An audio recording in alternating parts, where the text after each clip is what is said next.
Nuevamente les damos la bienvenida, queridos amigos. Título de la lección 4: Un pacto eterno. Nuestro texto inicial se encuentra en Génesis capítulo 17, verso 7. Y estableceré mi pacto entre mí y ti, y tu descendencia después de ti en sus generaciones, por pacto perpetuo, para ser tu Dios y el de tu descendencia después de ti. Número 1. Esta es la introducción general. ¿Cuántos podemos recordar haber tenido de pequeños una enfermedad grave o un principio de neumonía y que podría haber sido aún peor? Al despertarnos en medio de una larga noche con fiebre, veíamos a nuestra madre o a nuestro padre sentados en una silla junto a nuestra cama, bajo el suave resplandor de la luz de la noche. De la misma manera, en un sentido humano figurado, Dios se sentó junto a la cama de un mundo enfermo de pecado, mientras la oscuridad moral comenzaba a profundizarse en los siglos posteriores al diluvio. Por esta razón llamó a Abraham y a través de su fiel siervo concibió establecer un pueblo a quien él pudiera confiarle el conocimiento de sí mismo y darle salvación. Por lo tanto, Dios hizo un pacto con Abraham y su posteridad. ¿Cuál es el nombre de Dios? ¿Cuál fue el significado de los nombres que Dios usó para identificarse con Abraham? ¿Por qué Dios cambió el nombre de Abraham a Abraham? ¿Por qué son importantes los nombres? ¿Qué condiciones u obligaciones estaban vinculadas al pacto?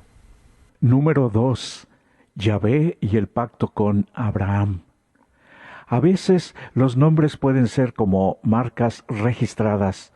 Las relacionamos tan estrechamente en nuestra mente con ciertas características que cuando escuchamos el nombre inmediatamente recordamos estos rasgos.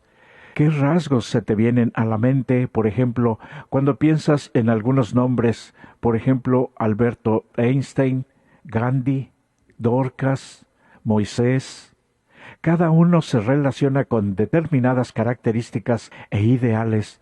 Durante los tiempos bíblicos, la gente del cercano Oriente atribuía gran importancia al significado de los nombres. Los hebreos siempre pensaban que un nombre indicaba las características personales del nombrado, o los pensamientos y las emociones del que le dio el nombre, o circunstancias que rodeaban la ocasión cuando fue dado el nombre. La primera vez que Dios entabló una relación de pacto con Abraham, se dio a conocer al patriarca bajo el nombre de Yahvé, y en algunas versiones traducido como Jehová. Por lo tanto, Génesis 15:7 dice literalmente, «Yo soy Yahvé». El nombre Yahvé aparece 6.828 veces en el Antiguo Testamento. Está un tanto envuelto en misterio. Al parecer es una forma del verbo hayah, que quiere decir ser, en cuyo caso significaría el eterno, el existente, el autoexistente, el autosuficiente o el que vive eternamente. Los atributos divinos que parecen enfatizarse con este título son los de la autoexistencia y la fidelidad. Señalan al Señor como el Dios vivo, la fuente de la vida, en contraste con los dioses de los paganos, que no existían más allá de la imaginación de sus adoradores. Dios mismo explica el significado de Yahvé en Éxodo 3:14. Yo soy el que soy. Este significado expresa la realidad de la existencia incondicionada de Dios, mientras también sugiere su dominio sobre el pasado, el presente y el futuro. Yahvé es además el nombre personal de Dios.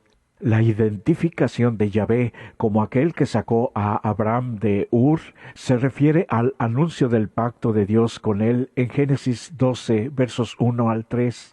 Dios quiere que Abraham conozca su nombre, porque ese nombre revela aspectos de su identidad, su naturaleza personal y su carácter, y de este conocimiento podemos aprender a confiar en sus promesas. Salmo 9, versos 10 y Salmo 91, verso 14. Cuando piensas o escuchas el nombre de Yahvé, ¿qué rasgos o características vienen a tu mente automáticamente? ¿El amor, la bondad y el cuidado? ¿O el miedo, el rigor y la disciplina? ¿Qué pensamientos despiertan automáticamente cuando piensas en el nombre de Jesús? Número 3. El Shaddai. Era Abraham de 99 años cuando le apareció Jehová y le dijo: Yo soy el Dios Todopoderoso, anda delante de mí y sé perfecto. Génesis 17:1.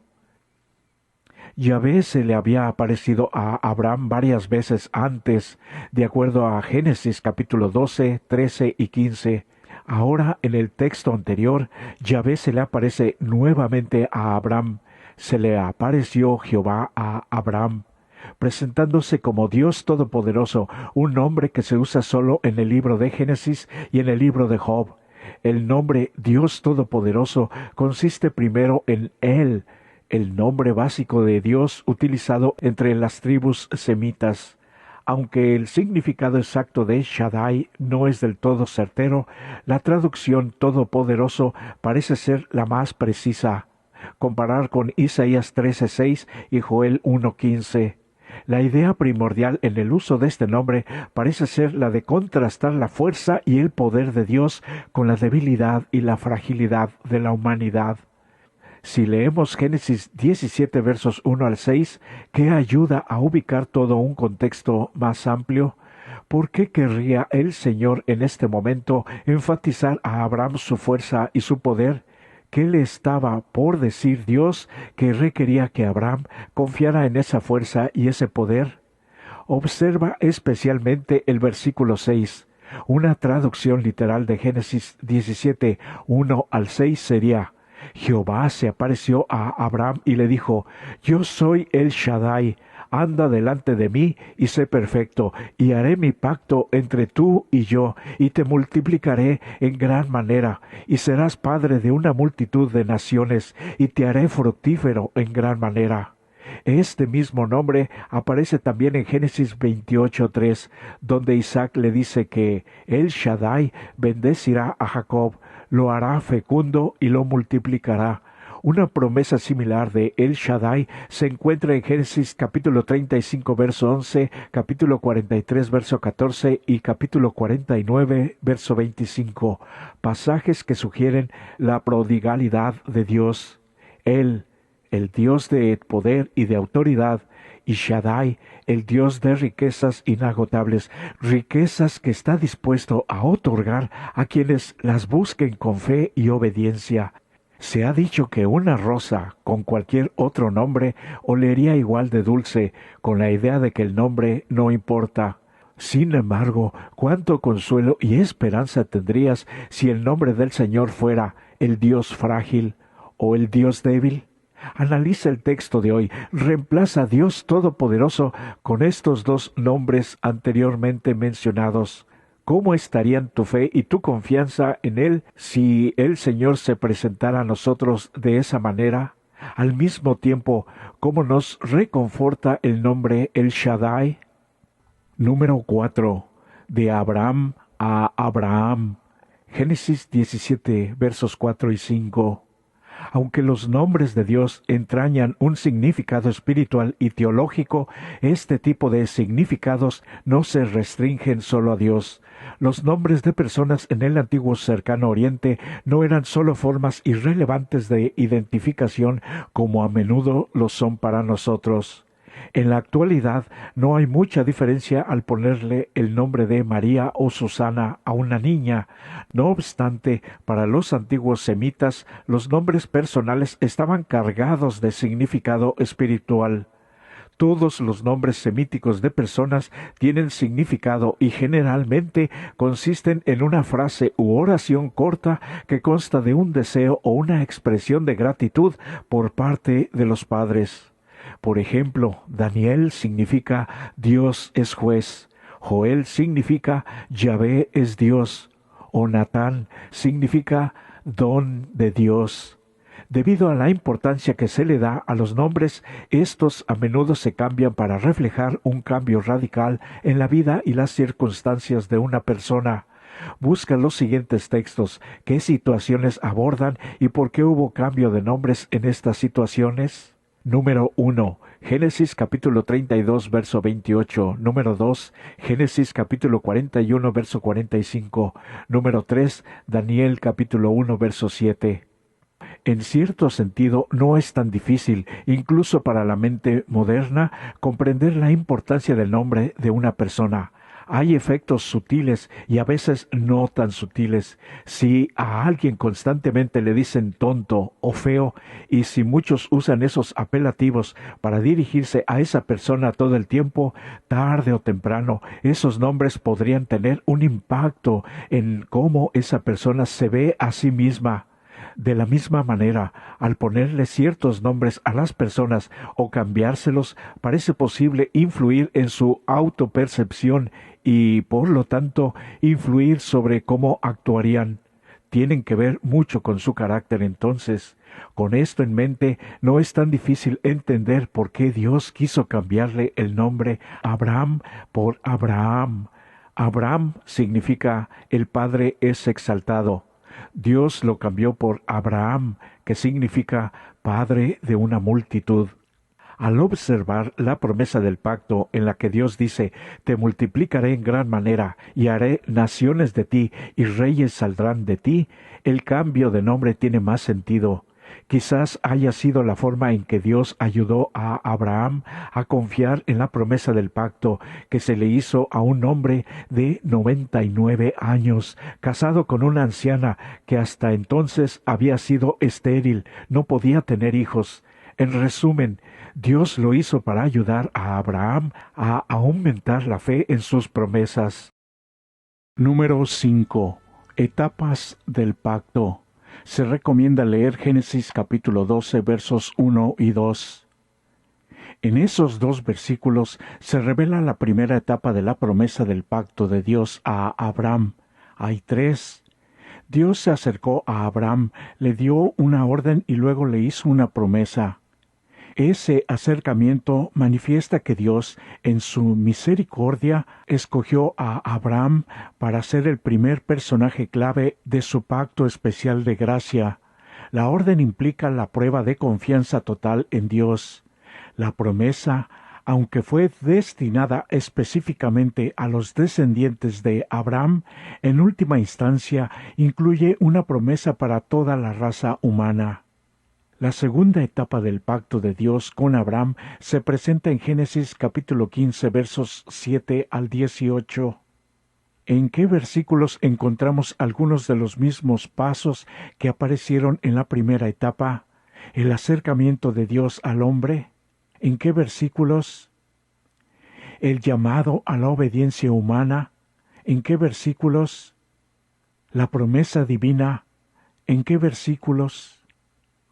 En el solemne ritual de la segunda etapa, el Señor apareció a Abraham y pasó por entre los animales divididos cuidadosamente dispuestos. Abraham mató y dividió a cada uno de los tres animales y colocó las dos mitades una contra la otra, con un espacio entre ellas. También mató a las aves, pero no las dividió. Los que establecían el pacto debían caminar entre las piezas divididas.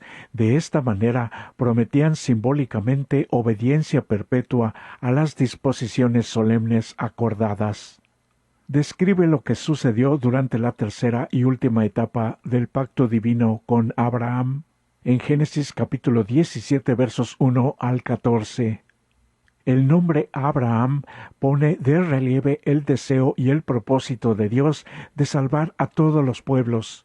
Las muchedumbres de gentes incluirían tanto a judíos como a gentiles. El Nuevo Testamento deja por mucho en claro que los verdaderos descendientes de Abraham son quienes tienen la fe de Abraham y confían en los méritos del Mesías prometido, de acuerdo a Gálatas 3, versos 7 y 29. Por lo tanto, ya desde Abraham, la intención del Señor era salvar a tantos seres humanos como fuera posible, independientemente de las naciones donde vivieran. En Apocalipsis capítulo 14 versos 6 y 7, ¿qué paralelismo puedes encontrar entre lo que dice el ángel y lo que sucedió en el pacto con Abraham? ¿En qué medida los temas se asemejan? Número 6. Las obligaciones del pacto. En su gracia, Dios escogió a Abraham como instrumento suyo para ayudar a proclamar el plan de salvación a todo el mundo. Sin embargo, el cumplimiento de las promesas del pacto por parte de Dios estaba condicionado a la disposición de Abraham a obrar con rectitud y obedecer a Dios por fe. Sin esa obediencia de parte de Abraham, Dios no podría utilizarlo. Génesis 18, verso 19, demuestra cómo se relaciona la gracia y la ley. Se inicia con la gracia, yo lo he conocido, y sigue con el hecho de que Abraham es alguien que obedecerá al Señor y hará que su familia también lo haga. Por lo tanto, la fe y las obras aparecen aquí íntimamente unidas, como debe ser, y de acuerdo a Santiago 2:17. Sin embargo, fíjate la redacción de Génesis 18, verso 19, especialmente la última frase. ¿Qué dice acerca de la obediencia de Abraham? Aunque la obediencia no es el medio de salvación, ¿qué importancia se le da aquí? Según este texto, ¿podría cumplirse el pacto sin aquella? Explica tu respuesta. Por supuesto que no, porque van juntas, dependen una de la otra. Las bendiciones del pacto no se pueden disfrutar ni conservar a menos que los beneficiarios cumplan ciertas condiciones. Aunque no hubo necesidad de condiciones para establecer el pacto, sí eran necesarias las respuestas de amor, fe y obediencia. Debían ser la manifestación de una relación entre la humanidad y Dios. La obediencia fue el medio por el que Dios pudo cumplir todas las promesas de su pacto con su pueblo. Romper el pacto mediante la desobediencia significa infidelidad a una relación establecida. Cuando se rompe el pacto, lo que se rompe no es la condición de otorgamiento, sino la condición de cumplimiento. En tu experiencia con el Señor, ¿puedes ver por qué la obediencia es tan importante? ¿Puedes pensar en algún ejemplo, ya sea de la Biblia o de tu propia experiencia, en que la desobediencia hace imposible el cumplimiento de las promesas del pacto?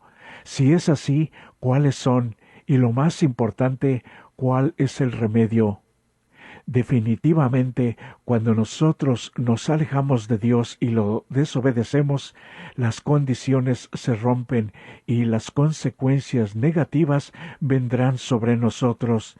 Y entonces el único remedio es restaurar esa relación con Dios y del pacto, regresando con Él de todo corazón arrepentido y abandonar el pecado definitivamente. Número 7. Conclusión. Se invita a leer las citas que se están mostrando.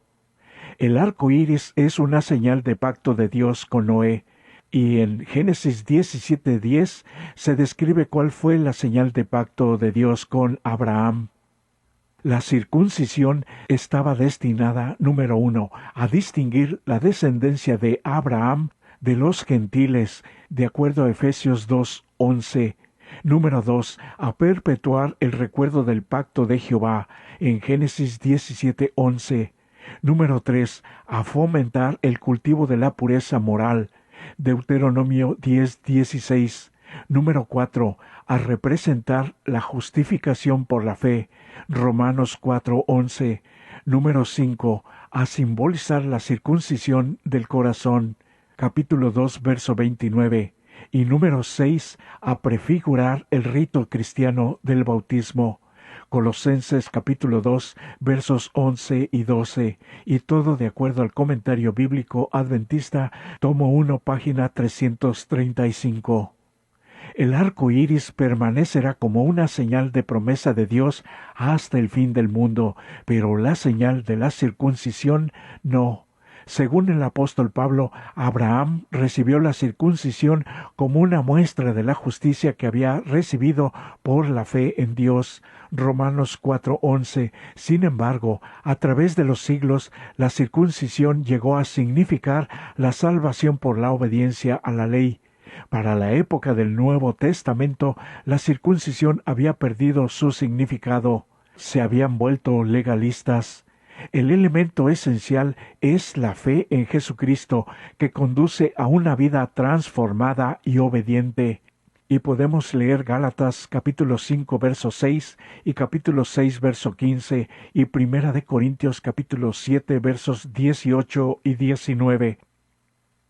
Y las preguntas para dialogar se están mostrando en este momento, y puede detener el video para leer con calma y suficiente tiempo todas las preguntas. Por eso hoy es un nuevo día de acercarnos más y más a Dios. Si nos hemos alejado de Él, si nuestra fe ha fallado, es ahora mismo el tiempo para restaurar esa relación con nuestro querido Dios. Él todavía con sus brazos abiertos nos recibe, y pido a Dios que podamos todos tomar las mejores decisiones. Es mi mejor deseo para ti, querida amiga y amigo.